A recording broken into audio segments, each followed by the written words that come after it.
Morning, everyone. Thank you so much for joining us. I'm Brian Kaplan, Chief Revenue Officer at ThoroughPass. We are just at the booth right over there. Stop on by. We'll tell you how we fixed audits, especially the often painful SOC 2 audit process.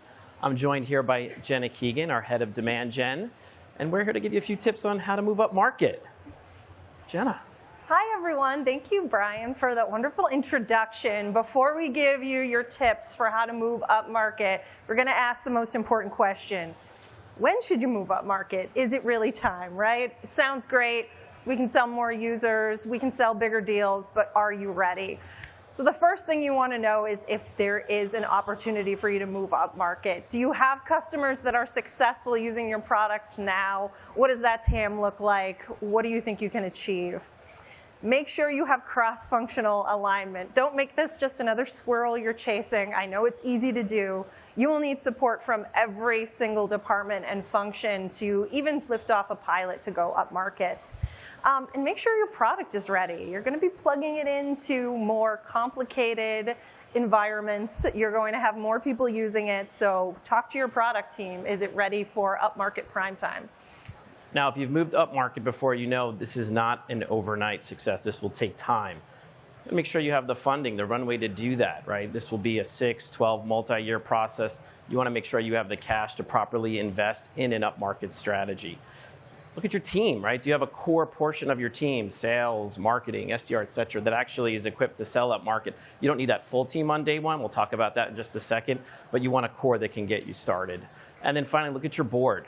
Hopefully you have somebody on your board that has sold into this new ICP, whether that's an industry vertical, a larger customer base, someone that can give you the advice that you're going to need to be successful up market, and more importantly, is going to be an advocate for you in the boardroom in that inevitable set of challenges you're going to face early on. All right, so now that you've done the evaluation on if it's time to actually do it, here's some tips on how to be successful. Yeah, okay, you're ready to move up market. One of the first things you want to think about is building or rebuilding your demand strategy, and it's going to look different.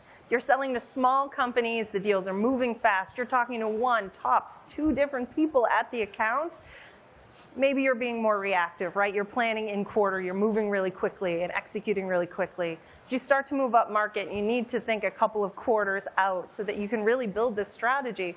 These opportunities are going to take longer to create, and they're going to take longer to close. So how can you engage these new users across the funnel? How do you figure that out? You have to talk to your customers and prospects, right? If you're going down this journey, you should have some customers at these upmarket deals. You should have people you can talk to, prospects, figure out what they care about. How are they using your product? How are they saying that they're successful when they use your product? It might look very different than the smaller companies you've been selling to day after day. And start to figure out that messaging and where to put it. Where do these groups hang out? What events do they come to? Do they come to SaaStr? Do they come to something else? Are they a part of other associations? And you also have to remember that the bigger a company is, the more specialized everyone you're talking to is. This is less 101, jack of all trades hires, 10 people in a room. We have people who are subject matter experts themselves and have a lot of knowledge. So the questions they're going to ask you, the things they want to learn can look a lot different. So you're going to want to adjust your content, figure out what you can repurpose, what different series and channels may work with a different flavor, and what you have to build up from scratch. And surround those accounts, right? You're going to do this. You may do it with a small team to start. It may be a full company function.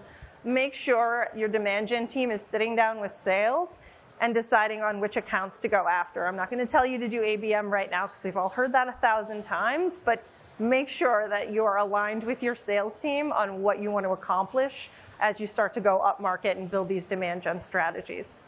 All right. Speaking of your sales team, right? You're going to want to focus your sales team. So you've probably have your sales team today. You've built it to run after this core ICP.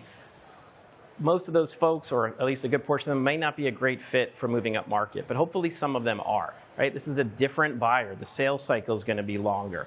They're going to require more product expertise. You're probably going to need to be able to multi-thread, right? Selling to multiple contacts within the organization.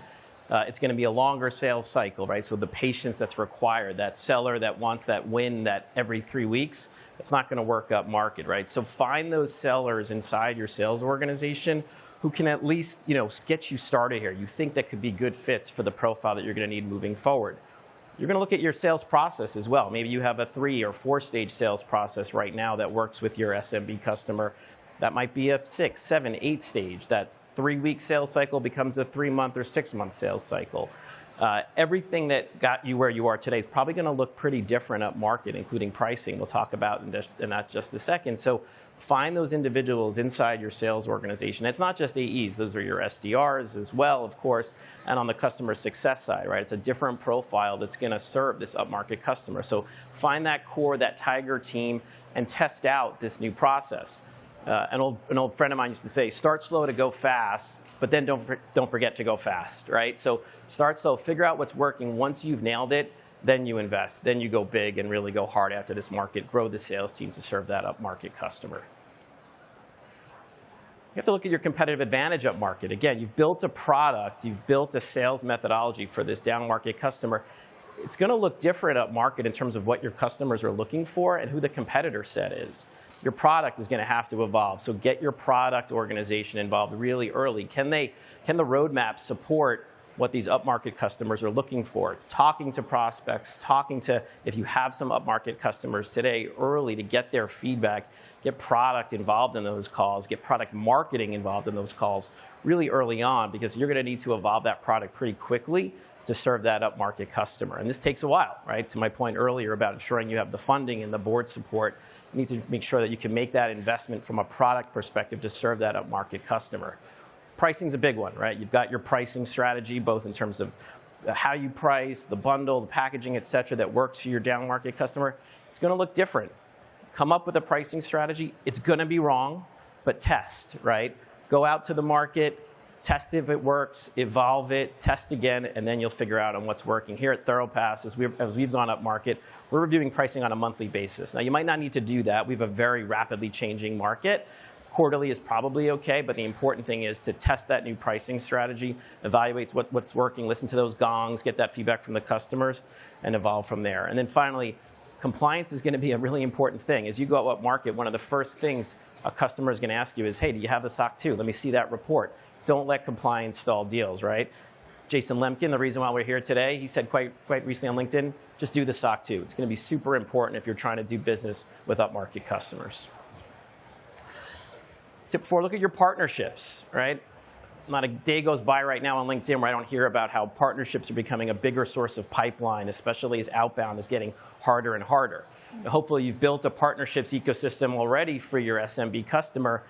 It's probably a completely new partnership strategy that you need to go up market, for a couple of reasons, right? Your buyers up market, they're more sophisticated, right? They're going to be looking for more expertise from you. They're going to be talking to a different set of peers to get information about you, right? They gather in different places to get information. They're more concerned probably about product integrations versus price. So you're going to need to find a new set of partners that can serve this customer, right? You want partners that have a very similar ICP. That, again, that partner that serves the SMB customer that you were serving today is very different from the partner that serves mid-market or enterprise customers. So you're going to need to establish new partnerships that actually target the same ICP. That takes time.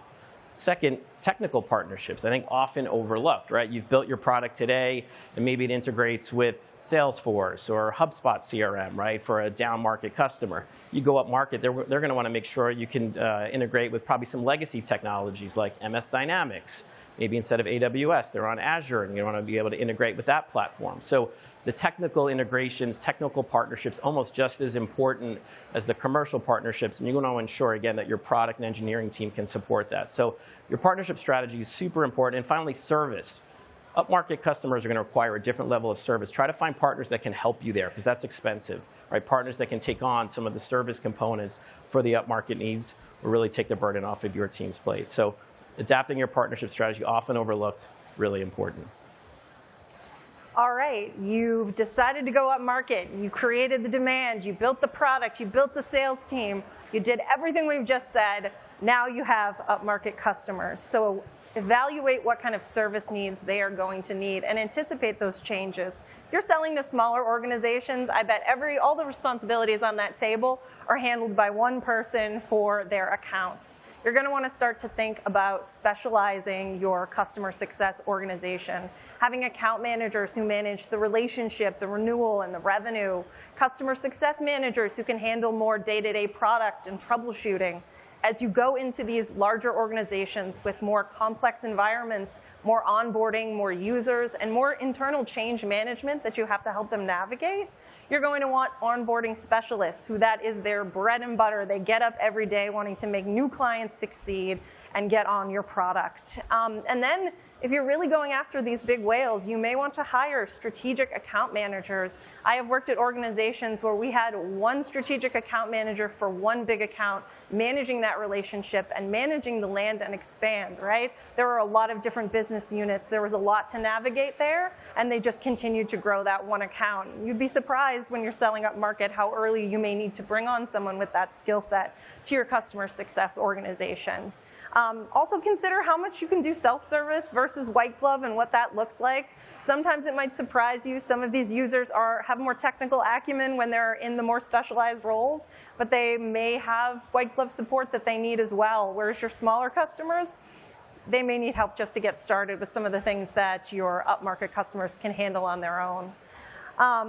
This is also a point where if you haven't already, start to think about bringing on a dedicated customer marketer to stand up some programs like customer advisory boards and customer advocacy programs so that you are continuing to learn from these organizations, continuing to engage them and keep them loyal to your brand and your product so that you keep these big whales once you've done all that work to get them on your platform. All right, and finally, bonus tip, don't abandon your core. Corporate Executive Board did a big study about 20 years ago now called Stall Points. They looked at the top reasons why companies stop growing, isolated about 4 to 5 things that they saw time and time again. And one of them is companies abandoned their core, right? They got away from what got them to what made them successful. They got too distracted by the shiny new toy, and often that is going up market. So yes, while it will require dedicated resources, dedicated investment and focus to run after this market, you've built a brand, you've built a really successful strategy in whatever market you're serving today. Don't forget about it. It's still going to be important. You're not doing one in spite of the other or at the consequence of the other. Abandon your core at your peril. All right, thank you for spending some time with us. Here's what we want you to take away.